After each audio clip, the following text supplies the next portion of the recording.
آخری جو تمہیں دفنانے کا عمل تھا اس پر بھی تمہارے اپنے اعمال ہوں گے. چاہے تو نماز و قرآن کو چھوڑ کر خود کو زندہ مردہ بنائے رکھو یا عبادت کے ذریعے اللہ سے ناتا جوڑے رکھو. میں سمجھ گیا کہ یہ سب اللہ کی جانب سے مجھے تنبیہ دی گئی تھی کہ سیدھے راستے پر آ جاؤں. میں سنتے ہی پھر سے سجدے میں چلا گیا. میرے منہ سے ایک لفظ نہیں نکل پا رہا تھا، بس دل ہی دل میں خدا سے معافی مانگتا رہا. کافی لمبے سجدے کے بعد سر اٹھایا تو میرے آس پاس کوئی بھی نہیں تھا. میں مسجد کے کونے میں جا کر بیٹھ گیا اور کلمہ پڑھتا رہا. کچھ دیر بعد ایک شخص لاٹھی کے سہارے چلتا مسجد کے اندر آیا. وہ مجھے دیکھتے ہی چونک گیا اور وہیں کھڑے کھڑے زور سے اپنی پکڑی ہوئی لاٹھی کو زمین پر مارا اور بولا، فجر کی اذان پڑھو. اور یہ کہتے ہی وہ واپس چلا گیا. اس کے لہجے سے صاف ظاہر تھا کہ اس کو میرا یہاں ہونا ناگوار گزرا تھا. وہ جس تیزی سے آیا تھا اسی تیزی سے واپس چلا گیا. میں ہمت کر کے اٹھا اور اپنے آپ سے پوچھ رہا تھا کہ میں اور اذان. بامشکل اذان کے الفاظ ذہن میں دہرائے اور مسجد کے اندر مٹی کے بنے محراب میں کھڑا ہو کر اپنی زندگی میں پہلی بار اذان پڑھ رہا تھا. اذان مکمل کرتے ہی میں اسی جگہ بیٹھ گیا اور بے یقینی کسی کیفیت میں تھا کہ میں نے اذان مکمل پڑھ لی. کچھ لمحات گزرنے پر مجھے قدموں کی آہٹ محسوس ہوئی. میں نے بیٹھے بیٹھے مسجد کے بیرونی جانب دیکھا تو بہت سے لوگ مسجد میں داخل ہو رہے تھے. اس میں بزرگ تھے، سروں پر امامہ باندھے. وہ غالباً 10 سے 11 تھے اور ان میں سے ایک نے کہا، امامت پڑھو. اور پھر سب میری جانب دیکھنے لگے. یہ سب اتنی جلدی ہوا کہ میں سمجھ ہی نہیں پا رہا تھا. اسی دوران ان میں سے ایک بزرگ نے میری جانب ہاتھ سے اشارہ کر کے کہا، امامت کے لیے کھڑے ہو جائیں. یہ وہی شخص تھا جو لاٹھی کے سہارے مسجد میں آیا تھا. میں حیرت زدہ تھا کہ یہ سب کیا ہے. میں نے جیسے ہی کچھ بولنا چاہا تو اس نے ہاتھ کے اشارے سے مجھے روکتے ہوئے کہا، ہمارے قبیلے کی روایت ہے جو پہلے مسجد میں داخل ہو وہی اذان دے گا اور وہی امامت کروائے گا. آج آپ پہلے آ گئے، یہ شرف آپ کو ملا ہے، مبارک ہو. ایک اندیکھی سی طاقت کے زیر اثر میں کھڑا ہو گیا. میرا ذہن معاف تھا. میں نے تکبیر پڑھی اور ہاتھ باندھے قرأت پڑھنے لگا. میں قرآن کی وہ صورتیں پڑھ رہا تھا جو مجھے یاد بھی نہیں تھی. کیسے منہ سے تلاوت نکلے جا رہی تھی. نماز مکمل کرتے ہی دائیں جانب سلام پھیرا. جیسے ہی بائیں جانب سلام پھیرا اندھیرا چھا گیا. سلام پھیرتے ہی چراغ بجھ گئے. میں فوراً پیچھے مڑا اور مڑتے ہی دیکھا پیچھے کوئی بھی نہیں تھا.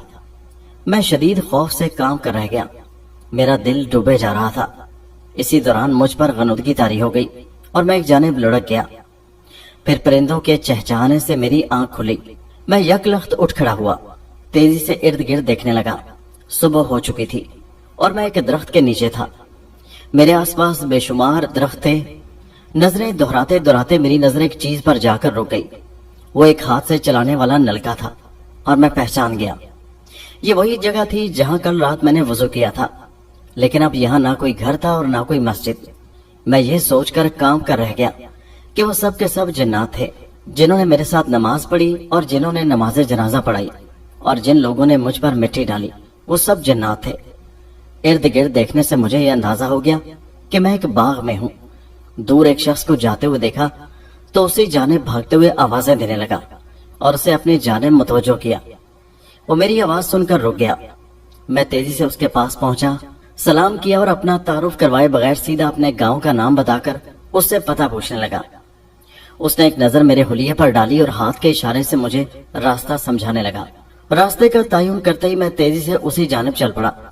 میں نہایت تیزی سے چلتے ہوئے اپنے دماغ میں سوچ رہا تھا کہ یہ آخر ہوا کیا میرے ساتھ. جواب میں ایک ہی بات میرے اندر گونج رہی تھی کہ جب وہ معاف کرنے پر آتا ہے تو بے نمازیوں سے بھی امامت کرواتا ہے.